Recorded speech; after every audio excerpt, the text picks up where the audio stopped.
special attraction match, boxer versus mixed martial artist, Joe Bulrog versus David Potter. Let's take it to Orsini. Ladies and gentlemen, this is a professional wrestling style clash matchup, the boxer versus the mixed martial artist. Ladies and gentlemen, introducing first, standing in the right corner, tonight, wearing the blue trunks, white trim, it comes to us from Whoa! Orsini not even done with the opening bits of this contest. Charlie Marone, that's moron with an E, gets one hand laid out by Joe Bulrog, the boxer. Well, that wasn't very smart of Charlie Marone. Kids watching at home, don't be a Marone. Agreed. Orsini left the ring. I don't think he feels comfortable being there. And we see Matthew Ryan Shapiro popping up right now, calling over AJ Orsini. That's funny. We were just talking about him looking at talent. That is not a man I'd like to cross businesses with. Announce Wait. that! I am sponsoring this match now. I paid for this match. It's mine. This match is being sponsored by Matthew Ryan Shapiro? Well, already had a sponsor, but he can definitely add more money onto it. We'll take his money. He said he'll quintuple it. He's signing on the dotted line right now.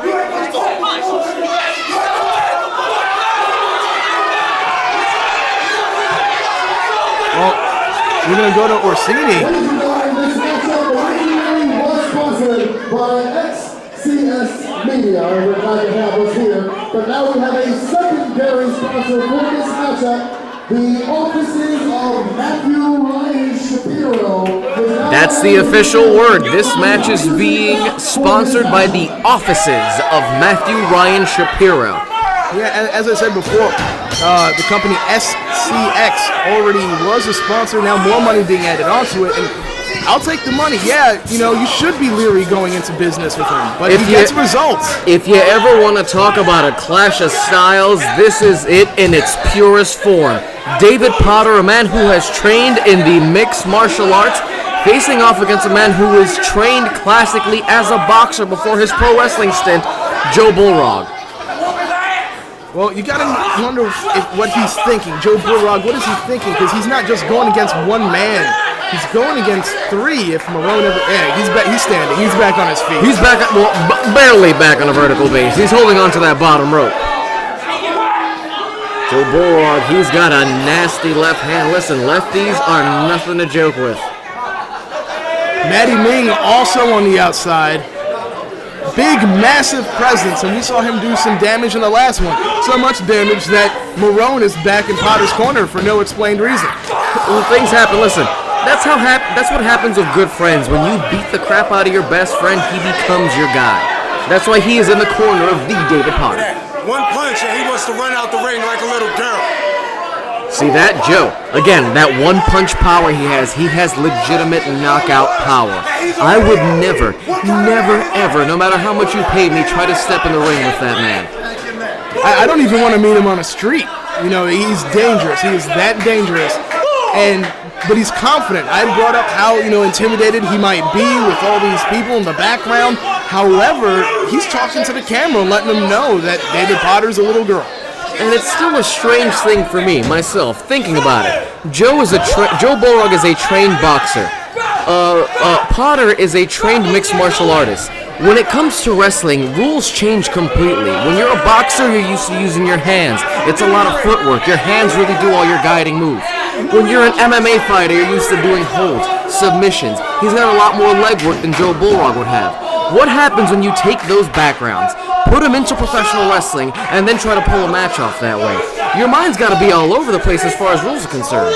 Well, I think since you're asking that Joe, it might take him out of his game a little bit because he's not just a boxer. He is a trained professional wrestler, but he's representing boxing, and that's the thing that keeps him using his hands.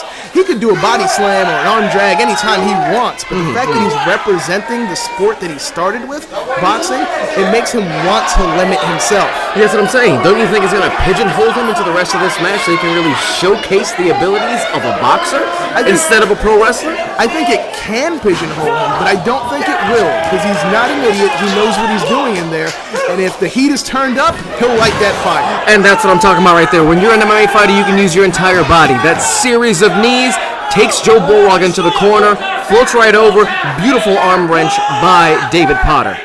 David Pater, as he's known in the streets. Well, right now he's got that submission hold locked in, and once again, this is still a professional wrestling match. We see referee Chris Shady going for the pinfall attempt as shoulders are down. The strength! Whoa! You don't see that kind of strength utilized in that manner in boxing. Joe Bulrog, a strong young man, brings up Potter to a full vertical base, tosses him off, quick punch to the gut, flips him over, and Potter's on the outside. And I guess, would you call this his corner? Are these his corner men? Because David Potter's once again retreating to Matty Ming and Charlie Marone. And I thought he'd use them as a scapegoat right there. Runs back into the ring, slides on the opposing side. Potter's just playing around with Bulrog right now. Goading him in, cheap shots. This is not MMA like.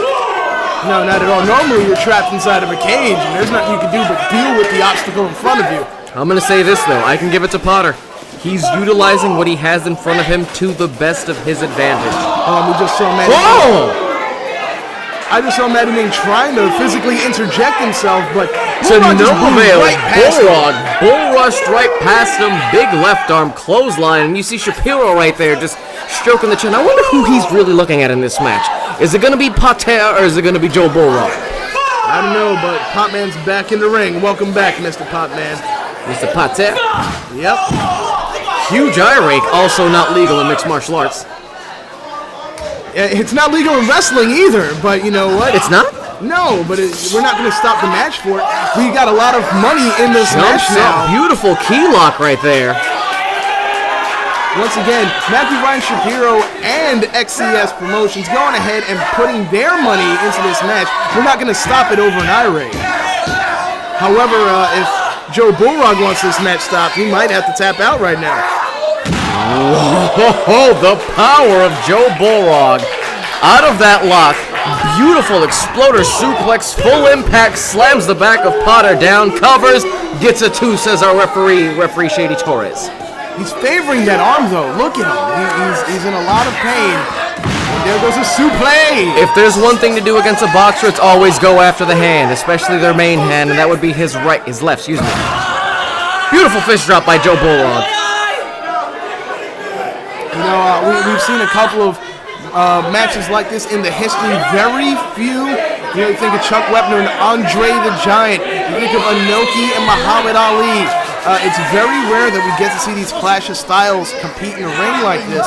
However, we're getting that here in 2KW Pro. Yeah, and the fans are definitely behind everything happening in this match. But Potter does not seem behind this. Is he crying?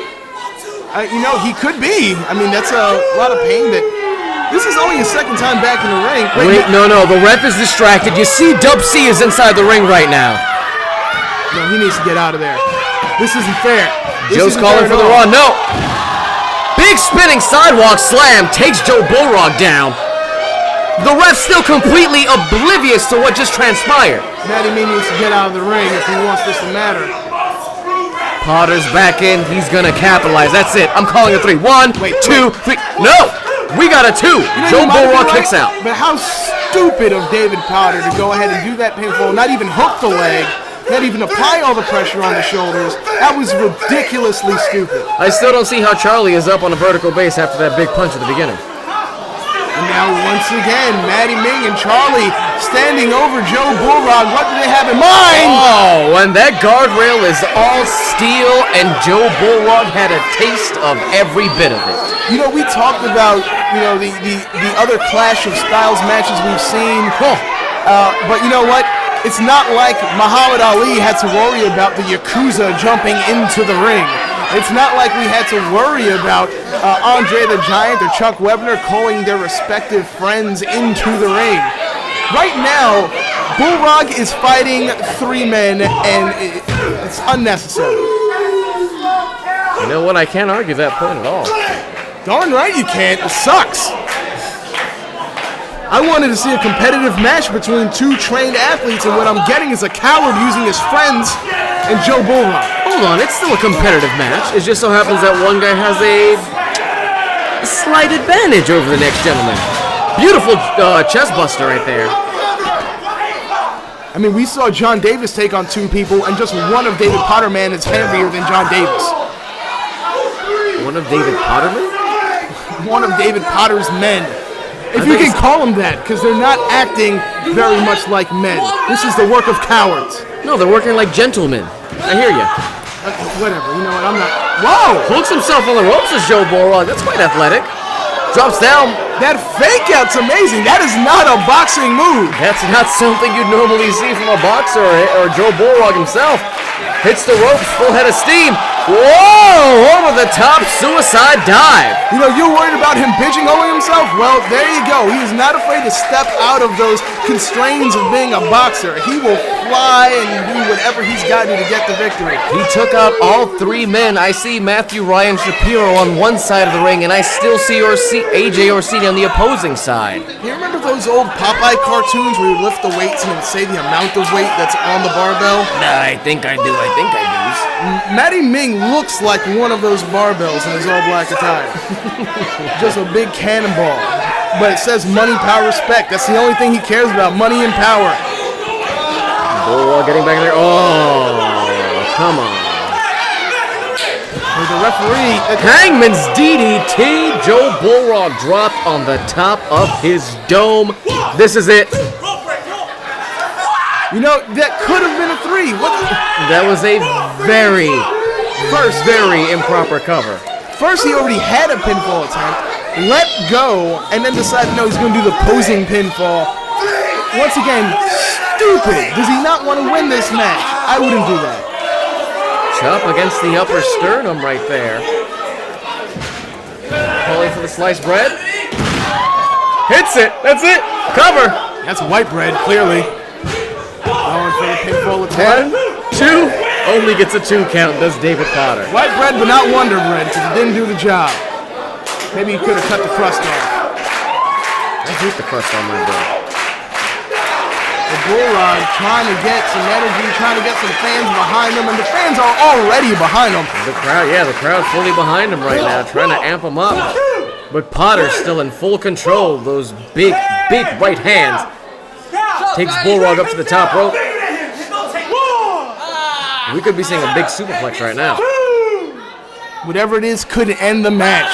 All it takes is one more big move, and I don't care what kind of pinfall attempt, Bulrog will stay down. All it takes is 3 seconds to win or lose a match, and right now with a superplex, David Potter can take this home for MMA. Well, it doesn't look like Joe Bulrog is willing to let that happen. He's up top. And Charlie gets another left hand and drops him. He won't go down. He won't go down. Watch. You know, the referee's being very lenient right now. I think he wants to see a decisive winner here. He doesn't want this to end on DQ. A very impactful gum and giri on behalf of David Potter to the face of Joe Bulrog, who's on Dream Street on that top rope right now. And once again, we are seeing glimpses of Matthew Ryan Shapiro back there, but I can't get a reading from his face of who he's more impressed by. I think he might be impressed by his own mustard-colored shirt. He's quite the fashion template, but no, he's a man of business. And once again, I would be wary going into business with him. That being said, Hurricane Rana gets blocked by Joe Bulrog. Look at that strength, holds up Potter halfway across the ring, sit-out powerbomb. Oh, he snapped him like a twig. Pin him now, Joe, if you can. He's been through a lot. Joe still, that took a lot out of him as well as it did Potter. Now we've got the fans cheering Bulrog on. One man has to be able to get up. Whoever gets up first will have the clear-cut advantage. And the last thing we want to see is Shady count both these men out. I think everyone in the audience will be disappointed with a double count out right now. I absolutely feel that. Wait, there you go, Bulrog. There goes the Shoulder pinfall. over one, Come on. two. Oh, and there you go, Charlie Marone pulling out the referee. The ref's ejecting him. Finally, he's been lenient this entire time, finally being able to get him out of the ring, or get him out of the ringside area. Here comes Bulrog again. Charlie does not want any of this. He needs to get out for his own personal safety now. And he's down again. And now Matty Ming's in the ring.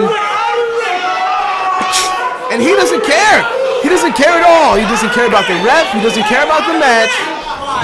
Charlie's taken a lot more abuse than any man I've seen in pro wrestling without being in an actual match tonight.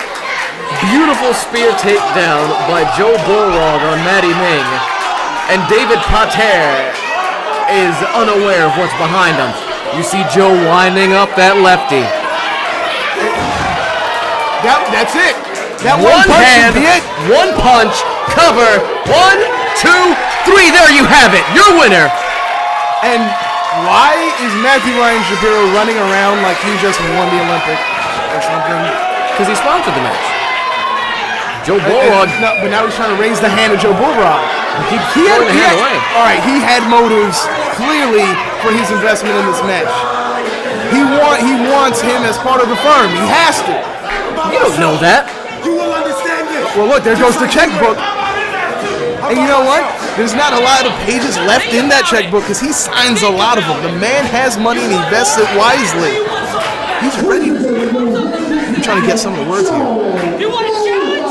You want to be the main event? Or you want to get over again? See, I hear Orsini saying Joe Bulrog, but that's not really what's interesting me. It's gonna happen eventually. Just take the chance now. Buy the ticket and take the ride with me. He's letting him know